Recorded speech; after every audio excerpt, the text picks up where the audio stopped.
Welcome to the City Council Workshop for Tuesday, June 3rd, 2025. Citizens may address the council regarding any item of city business that is not on tonight's agenda. The duration for an individual speaking under public input is limited to 3 minutes. Do we have anybody?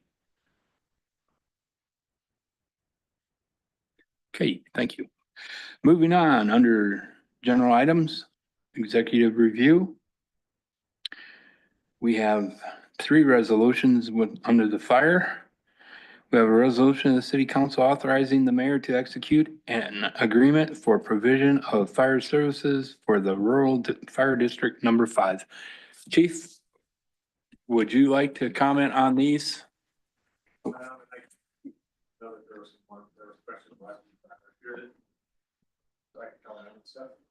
Okay. Good evening. I'll just kind of go over this because we talked a little bit about it last week and the contracts are coming up here. So I'll go over the breakdown of it. So, and I sent this to the mayor. So I believe was going to share this with you guys too.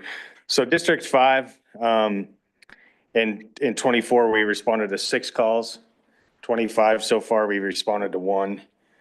District 7, 102 calls. In 24, 57 so far for 2025. Fire district number 8 was the one that was in question. We've responded to 2 calls in 2024 and 4 calls so far for this year. LUFSA 86, 2024, so far this year 46.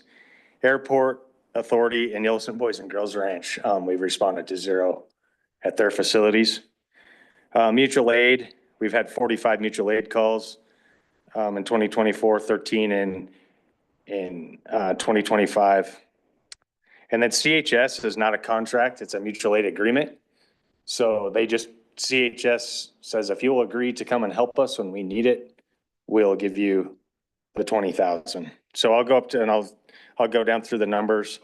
The city of Laurel, we've responded to 218 calls and 95 so far this year. So as you can see, the call volumes outside of LUFSA, I mean, the majority of them are coming to the city. Fire districts 5's 21,127. Fire district 7 is $140,000. So we ask for 216,400, and I believe it's 38 cents or $38. We ask for that, but there hasn't been anybody on those boards. So it caps out at 140. And if you don't have a board in that fire district, there's nobody there to go and say, hey, we need to raise this fund.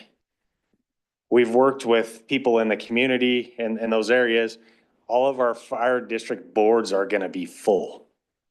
So that way we can go to those boards. The board is basically like you guys, right there. So we go to them and say, we're proposing to raise the fee in your area. That's another reason, like I talked last week, why we want to combine District 5, District 7, and LUFSA. Because then instead of reporting to 15 people, we're reporting to 5 people.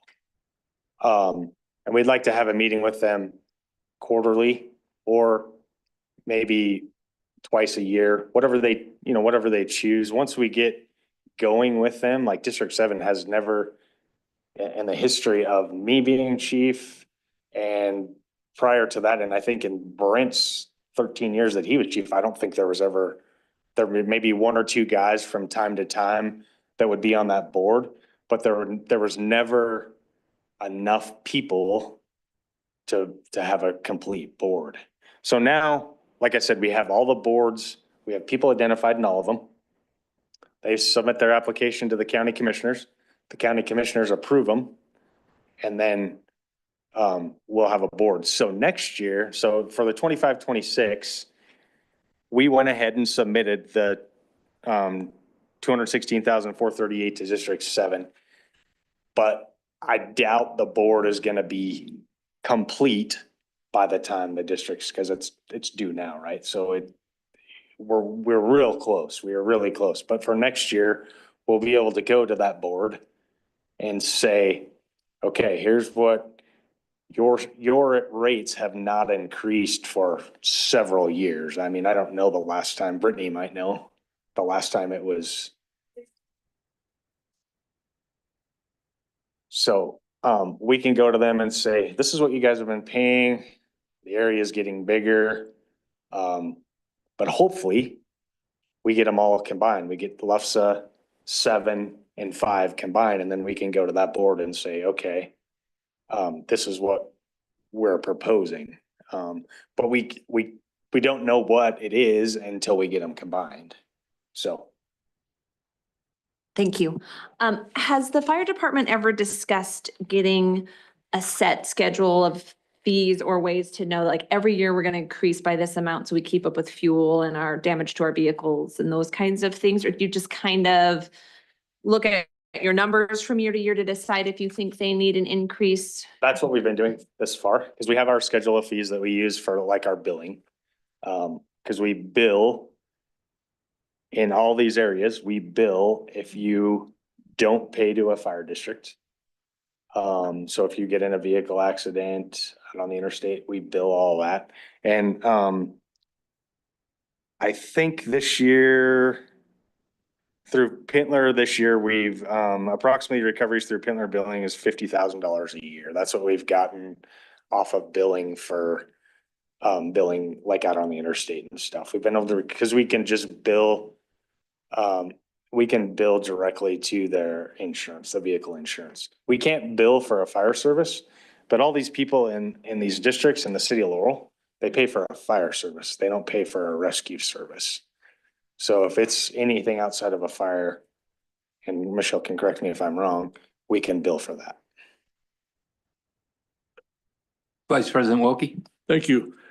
Chief, when you go to these boards, do you share with them a proposed or an estimated cost of operations for that contract period? Are you able to do that, project that out so that they have some kind of an idea what this is gonna cost, why they're getting the increase and stuff? Yeah, when we go and meet with them, like when we met with District 5 and we met with LUFSA, we haven't got to meet with 7 yet. But when we met with him, it's basically kind of like when we come to you guys with a budget, right? The cost of our equipment is going up. Fuel, we all know fuel is going up. We just had it was right at $7,000 repair to one of our water tenders because of the springs were broke. It was unsafe to drive. We couldn't drive it anymore because the springs were broke on it. And that's just due to the age of our equipment. So we tell them those things, that's why you're getting the increase. And that's why, so District 5, 7, and LUFSA are, we didn't raise them because we're trying to combine them. And then Airport Authority, Yellowstone Boys and Girls Ranch, and District 8 didn't go up. The Airport Authority and Yellowstone Boys and Girls Ranch, we haven't been there. So I have a hard time going to them and saying, okay, I'm going to increase your fee, but I haven't provided you with any service. Same thing with District 8. 4 calls and a couple of those were a gas call and an MDU gas leak call. One of those, I was the only one that responded to it.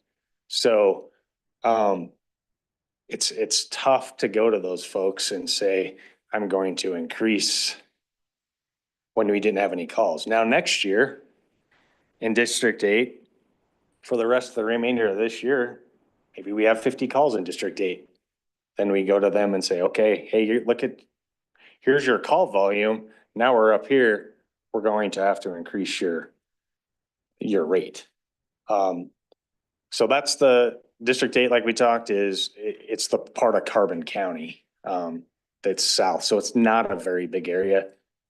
And our calls went down out there dramatically when they put the 212 around up on the bench, because we used to have car wrecks out there constantly. but we don't anymore. So. Thank you. Council President Sparks? Yeah, thank you for putting the numbers together. It would have been helpful last week and that would have gone differently if I had had the numbers. So Well, it. I didn't yeah, know that I was no, coming, so. I get it. But I- yeah, I appreciate that you put the numbers together for Yep. us. It gives some perspective of what we're voting on. So I appreciate it. Did you have something? Just thank you for answering my question. I appreciate it. Absolutely. Is there any other questions?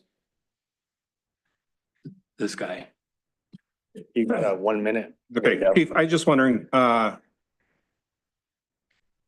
these districts, is it structure fire versus grass fire? Are they differentiated out of So those we have a contracts? grass contract. Okay, The county pays the city a grass contract for grass fires. And it's it's right at $20,000 is what they pay us for a grass contract. And that is for all of these areas. so in my follow-up, Mayor. So I just did the numbers on like Fire District 7, if it's 140 and you had 102 calls, that comes out to about $1,300 a call. If you do LUFSA and it's 113,000 divided by 86, it comes out to $1,300 a call. I was wondering, Chief, if structure fire, how many hours you're there, how much equipment is there? Would $1,300 cover a structure fire in the response of the city? No, and that's my complaint when I come up to the $107,000 or whatever it is that the city contributes. Right. With 218 calls and 95 calls already this year, the citizens of Laurel are paying peanuts for fire service. Yeah. And that, I mean, that doesn't help us when we come to say, hey, we need a new fire truck because our fire trucks are anywhere from 25 to 30 years old. And the citizens don't understand how little they're paying for fire protection. Anyway, that was my comment was I've seen you roll and you've seen, I mean, you've got a tender, usually out in the outskirts, you're running a tender. The fire truck, the personnel that are put on it.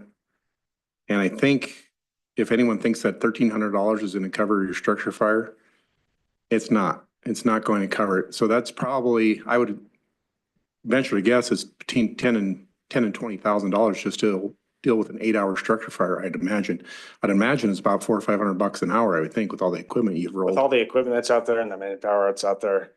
And that's the other reason why we're reaching out to Molt. Because when we go to those areas, we're not getting anything. Right. And that's why we're reaching out to them for Homewood Park and the canyon going up Buffalo Trail to try to put that into some of our district. So like you said, it's not enough, but it's something that covers a little bit of the fuel and the wear and tear on the equipment. Councilmember Mize? Thank you very much. So I understand that you guys don't want to ask the county to carry an unfair amount of weight compared to the city of Laurel. But with the information from CAO Markey Guard, I am wondering, do you feel like some of those county residents, they look to me like they're higher tax dollar homes, higher property values. And I'm wondering if you feel like they can carry some of that burden financially where some really low income people in the city on fixed incomes can't, and where you kind of logically, emotionally feel So- about that balance. So the thing that you want to be really careful with that is these districts could say, okay, we're gonna form our own fire department. They can form a district fire department and protect the districts in the county. So it's kind of a, it's kind of a light line you gotta walk there. Cause it has happened where the county could form a county fire district. And then what do you do with, hopefully you keep your firefighters that are on the city, but if the districts are offering something better, you could lose you could lose firefighters. So that, it's kind of a thin line we have to walk.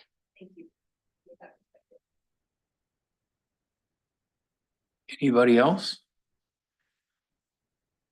If it's okay with everybody, I'm gonna wrap those three right together because he covered them all. So, thanks, Chief. And one other thing I'll just add to that, when this, if we can get this put together, then we can reach out with Chief Gerchak, and she could mirror our fire boundaries. So the ambulance district would be exactly the same as the fire district. That way we would be going to the same places. Thank you. Thanks. Okay, next we have a planning resolution, a resolution of intent to extend the city boundaries of the city of Laurel by annexing a parcel of city-owned parkland that is contiguous to the city limits. Such annexation to include all of the adjacent and adjoining right-of-ways of the annexed property in Yellowstone County, Montana. I'm not reading this again next week. And amending previous resolutions number R12-79 and R12-90. With that, we have CO Markey Guard to explain that nonsense. Good evening, Council and Mayor again. So in 2012, which those resolutions were, there was a notice of an intent by the previous Mayor Olson to annex donated land. The Richmond family donated 6 lots north of West 12th Street along the Big Ditch Canal from the Gay Easton Bridge to Valley Drive. In those resolutions, it's stipulated that the lots were 4 through 6 because the county has an error on GIS that lists it as 4 through 6, when in reality, the city, I think it's in your packet, we received 2 deeds, and it was for lots 1 through 3, quitclaim deed, and 4 through 6.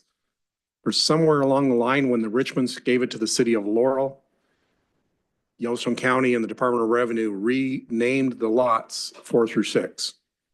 So the resolution in 2012 went through. R79 was the resolution of intent, and then followed up by a resolution R1290 to approve the annexation. Unfortunately, those resolutions were filed in our vault and not at the county. So it doesn't do you really any good if you don't file it with the clerk and recorder of Yellowstone County. So the mayor asked me, I think a week ago, can we get this back on and get it formally annexed and follow through with it and get actually the documents recorded?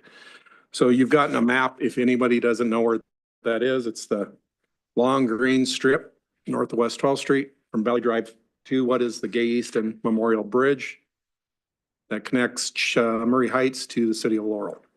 So that's the portion of land in there. They're really small lots. There's they were deemed by the Richmond family that they just wanted to donate it.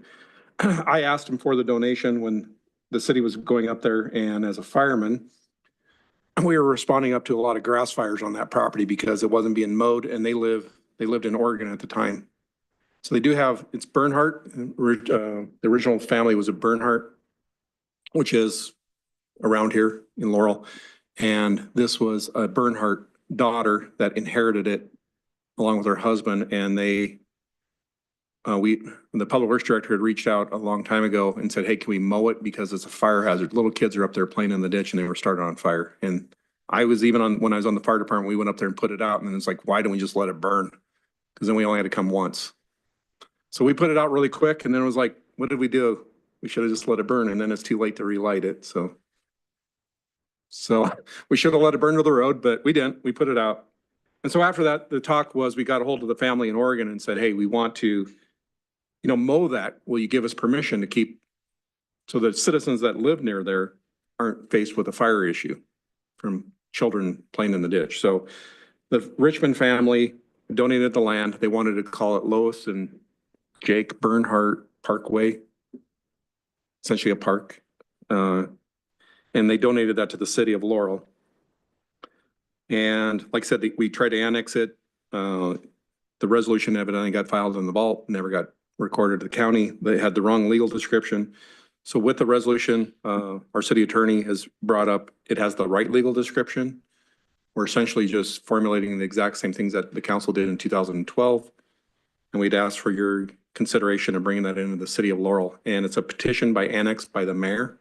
And there's a procedure for that. So we just need the mayor to indicate that he would like it to be annexed. He notifies the council. The council then can move forward and then annex it in. It doesn't bring any tax revenue in to us because we own it. But it allows, if you've been up there, there's no parking signs up there.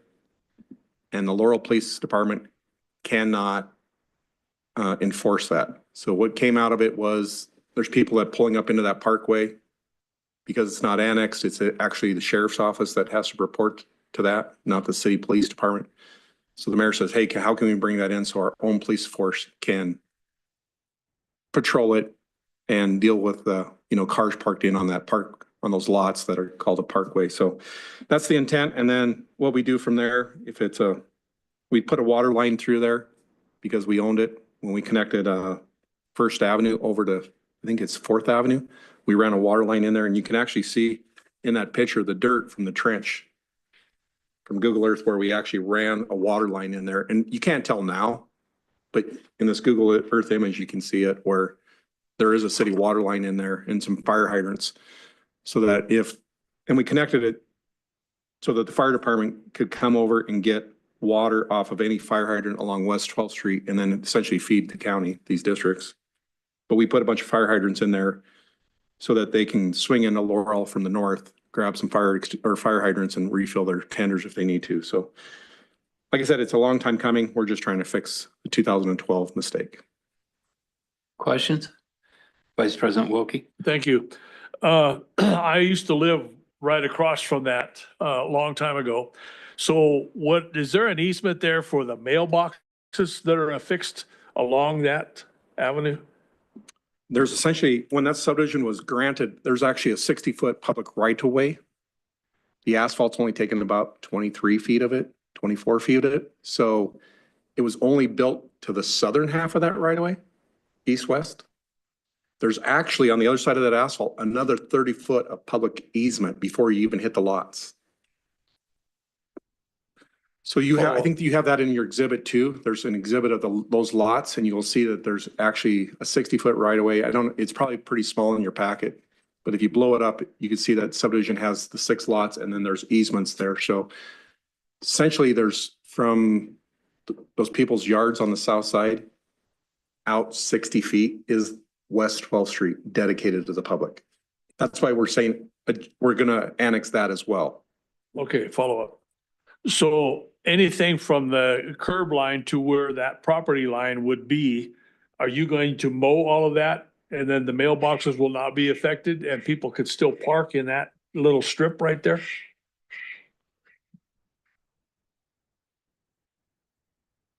Go ahead, Councilmember Canopy. You can take that call. We'll wait. So the city's been mowing it ever since it was donated to the city. We've been up mowing it. We've been mowing around the mailboxes. So typically we don't mess with mailboxes, but we've been mowing it since whenever it was donated at quitclaim deeds. The Public Works Department's been going up there and mowing it. They only mow it maybe 3-4 times a year now, depending on the rain. We don't irrigate it. So we're continuing mowing it right now. We have been because it's city property, even though it's been in the county. Appreciate it. Thank you. Yes, Dr. Quack? So thank you. But have we not maintained that road as far as snow removal and whatnot over the past years? We've been pushing the snow through there, out of there, or not? We have been plowing because the county doesn't really come in and get these half streets. What I do want to do, say, they actually contributed when we repaved that. And if we would have known that there was a 2012 annexation, they probably wouldn't have participated if that actually had got filed. But I think they gave us $50,000.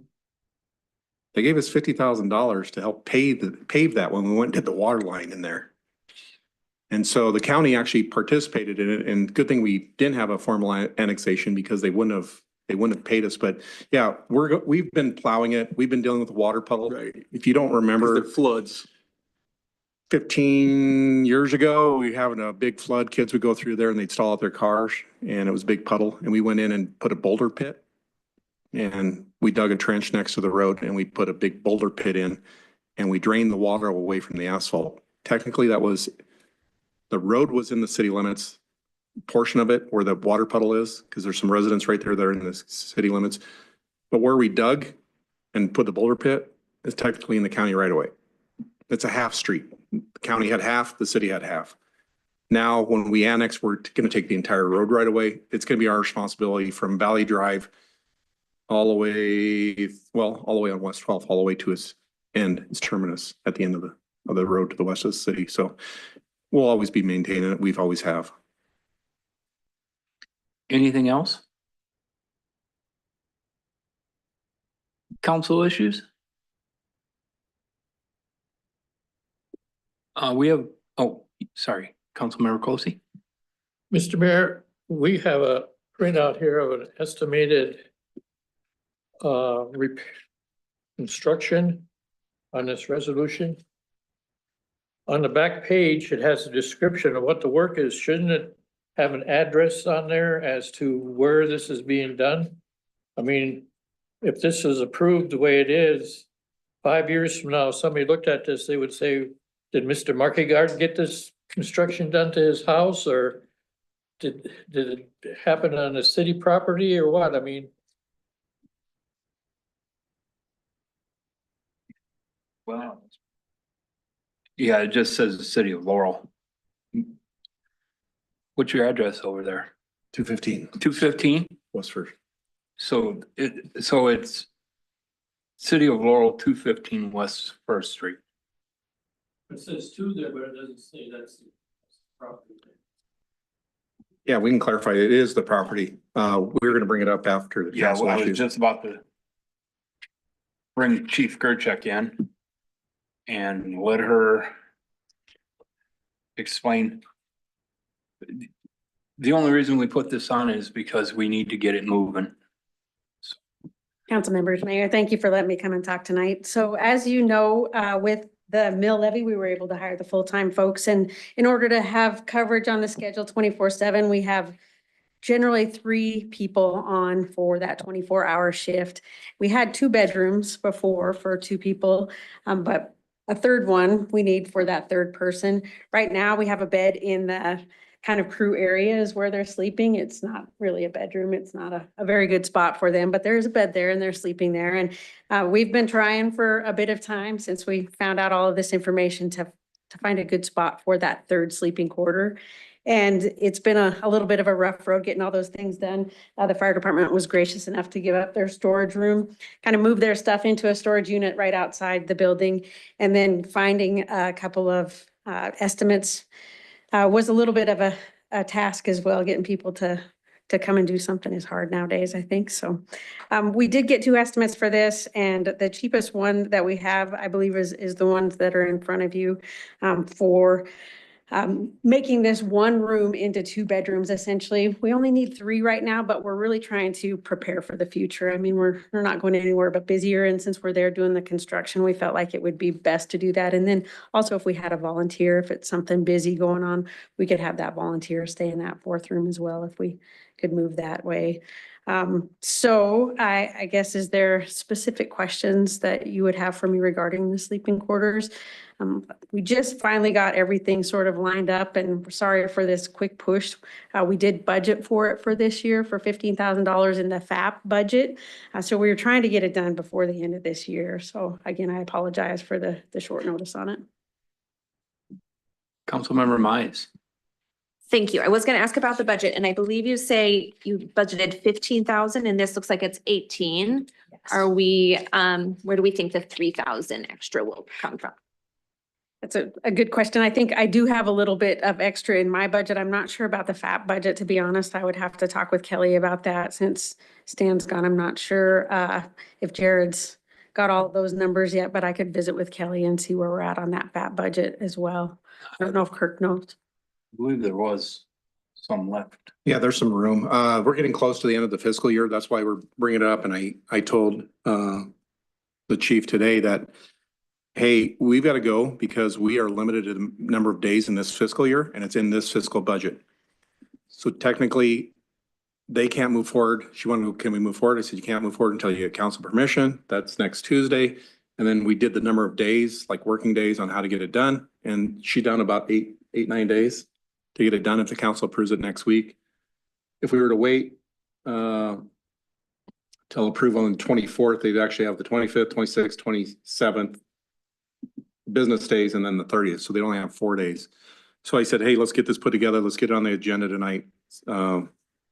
Push it forward because you're running out of time. Essentially, if we don't, it stops the project until the budget is re-approved, and that could be September. I don't think they want to wait that long. She is working with us. We went over and looked at windows, trying to lower the price so we can find some windows that meet egress for a bedroom. I know Jason is called the Restore. Our building inspector called the Restore. They have a bunch of egress windows down there. If we can maybe knock some money off of the contractor not having to buy the egress windows and the city buys it, we can probably knock that down some. So this is a max out of pocket that we think it's gonna happen, and that's an estimate. This small service agreement could come in and say, hey, we had a change of circumstances once they get into it, like everything, it's an estimate. And say, hey, I'm gonna need more money, or hey, we saved some money here, maybe they can give us a break, but we're gonna be checking on those windows tomorrow and see if we can't make an adjustment to try to get a better deal. I know the building inspector's been working with the chief on that and making sure that the building meets code. And so part of that is you've got to have egress windows. You can't just throw any kind of window in there. People have got to be able to get out of a building if it's on fire. No pun intended, but we'd hope it would get put out fast, but we want to make sure that the personnel that are in there sleeping are not vulnerable to being trapped in that building. So the egress windows are absolutely necessary, which bumped up the price of what Lindy originally had when they thought about the budget. They weren't counting on all these windows and the egress and the exterior things that had to be done to the building until Jason and I stepped in. So blame it on me. But the price went up after me and Jason stepped in and So said, that's listen, the you got to planning be. department's gonna make up the $3,000. Thank you. Sure. I do appreciate that. Anyway, so I apologize, but yeah, we want to do it right. And we want to make sure the people that are in there sleeping are not trapped by fire in a room that they can't get out of. And so egress window to the outside or an egress door is paramount. That employee that's sitting in there is vulnerable. And I hate to say it, but those buildings are not sprinkled. I mean, it's not like if it was a sprinkled building, I'd feel a little safer, but it's not sprinkled building. And so they didn't do drywall at the time when we built that ambulance addition. They did particle board on the walls, and that stuff, it burns a little bit hotter and faster than sheetrock. So we just want to make sure that the employees are protected on getting out of that building. So it drove the cost up from what we originally thought in the budget. Is that a good enough explanation? Thank you.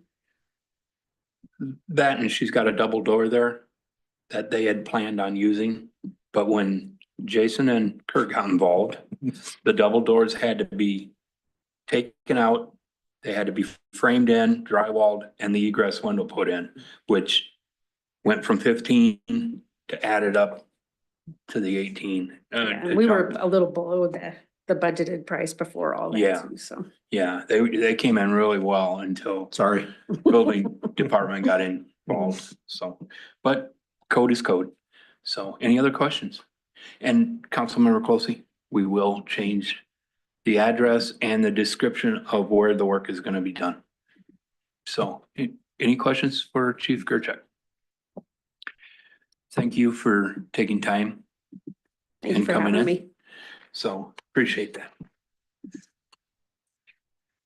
The other item, the attorney and CO Market Guard met by phone with Loves, and I believe you will tell the council what's going on with that. We need to push this forward because they want their start date to get digging. And there's a few things that we're trying to hash out, but who wants to talk? I can go first. It's just The council approved an initial annexation of a site west of Laurel out by the interstate. Love's Truck Plaza would like to build on that site. They since, at the time that they asked for annexation, they didn't actually own the property. They had an agreement, a buy-sell agreement, that if the city council was open to annexation of that land, that they would then follow through with the buy-sell. They just fell through or went through the buy-sell in April. It was complete. So they purchased the land. They've been working the last year on water and sewer line extensions out there. It's a hefty amount of money that they're doing, because we're going on a state highway, they have to make sure the state is okay, DEQ is okay, our city engineering is okay with the specifications for the water and sewer line, make sure it's gonna all work. We don't want to put it in the ground and then not have it work. And so now the real big push is we're coming into June and they want to get started on the site. And one of the things that our LMC allows for is a development agreement reimbursement, which means if you're going to spend millions of dollars extending the services on that piece of pipe that they put in the ground, if anyone comes in behind out in the county, adjacent landowners, and want to tie into it, the city would collect a fee and reimburse to that party. And it doesn't have to be Love's, it's anyone that would extend that water and sewer line beyond our city limits. So in this case, they're going about a mile, half a mile outside the city limits. And there's everybody out there in the property going out there that could then potentially come into the city and get water and sewer by having those facilities out there. So the city attorney has been working, I think, the last 3 weeks on coming up with an development agreement / reimbursement agreement. So that was the meeting today. That's in a nutshell. They want to get a building site in and get pavement on the ground so they can build the structure through the winter. We also have, I think, an issue of building a permit, and I mean, the plans are huge, hundreds of pages. Our building inspector, we'd like to have them annexed in so that we can issue the building permit, so we get the revenue from that building permit fee. We can't do any of that until the council actually annexes them. The development agreement, a bond, and the reimbursement is what we were kind of waiting on. We're just wrapping it up. We're optimistic that we can get something by the end of the week and get it out to you on Friday, but that's in a nutshell what that is. And it's been in the municipal code since 2005, the reimbursement program. This would be the first attempt at trying to do that. So 21 years, we've had this development reimbursement. No one's ever attempted to try to do it. So we're all new at it. They're new at it. So trying to work through that and get it out. Councilmember Mize. Thank you. How long does the reimbursement part go? I mean, is that indefinite? 7 years. So with that, I can turn it over to Michelle if you have things to add. It's good to see her, isn't it? Thanks, Mayor. Thanks, Kurt. No, I think Kurt covered things. We were just ironing out some of the details in relationship to what the reimbursement formula would look like. One of the issues that Loves had raised originally was potential waiver of the tap-in fee, which we discussed with them, is not a possibility because we have not done that in previous annexations. As we've talked about in land use issues in prior circumstances, when council acts to decide particular issues that relate to land use questions, you're functioning as a quasi judicial body. So it's really important that we have non-discriminatory parameters in that decision-making process. Loves was not necessarily familiar with that, so we were able to educate them on that issue today, and I think they're all on board with that. So I'm going to circulate a revised draft with a number of their personnel tonight, actually after the council meeting. Hopefully we'll get a response tomorrow, and then we'll be able to get that on your agenda mid-cycle by this Friday. If not, we'll look at the following cycle and potentially to combine both the latecomers and development agreement and finalization of the annexation as well. Any questions on that? Okay. Attendance at the upcoming meeting. Everybody? Any announcements? Vice President Wilkie. Thank you. There's a park board meeting in this facility on Thursday at 5:30. Go ahead. Vice President Wilkie, can I ask a question on that? Council President Sparks and I had earlier discussed this month, me attending some of the board meetings to follow up on the issues that we had discussed a couple of council meetings ago about starting to put together some parameters about what the boards and committees look like. And so I have on my calendar to attend that's right. Okay. Would you like me to attend on Thursday for the park board meeting, or do we want to wait for until the one following to have those discussions? The sooner the better, in my opinion, and I'm Okay. sure that Michelle would be in agreement to that, because we're kind of working right now under that premise of park board, tree board combination. Mhm. So they join us and they have visitation time, so that if they have issues that they want to bring forward or talk about grants or whatever that they have, that they're trying to deal with, we're already working under that Okay. assumption that this is all going to come together. So I'll plan you're to. absolutely welcome. Okay, Yes. I'll plan to attend Thursday then so that we can have those discussions. And before then as well, I'll circle with Kurt to follow up on the meeting that he had with you guys that I wasn't able to be in attendance on the combination of the ordinance, so that we can get those boards combined and then get that in front of council for approval on that ordinance too. That form that Kurt and Michelle and I viewed is in the packet from the park board, so you can access that through the Okay. calendar. And that's all there. So, Okay, but yeah, absolutely, you're welcome to be there. Okay. We really would like you to be there. So help Perfect. us out. So I'll plan thank you on very that. much. Yep. Appreciate it. Councilmember Canopy. Thank you. Other than I'd like to apologize for the wild duck. Well, better than an elk. But we also have Laurel Rod and Gun Club is putting on their first new barbecue up at the new rifle range off of 80th. And it is going to be on Saturday from 11 to 4. And it's free food and the public is invited. If we could put that into a regular announcement, maybe through Facebook, whatever we use, it would be appreciated. But they're going from 11 to 4 and it's free food and everybody's welcome to come and enjoy in. Yep. Yes, sir. I appreciate it. I'm president of the club, so I would like to add this. Speed limit on the road is 15 miles per hour, number one. No smoking on the grounds, number two. And it actually intersects Danford and Yard Office, and there's a great big sign there. And the speed limit through the private property to our gate is 15. So I appreciate it. Thank you very much. One more important thing, do not shoot the gophers on the, Thanks, Tom. yeah.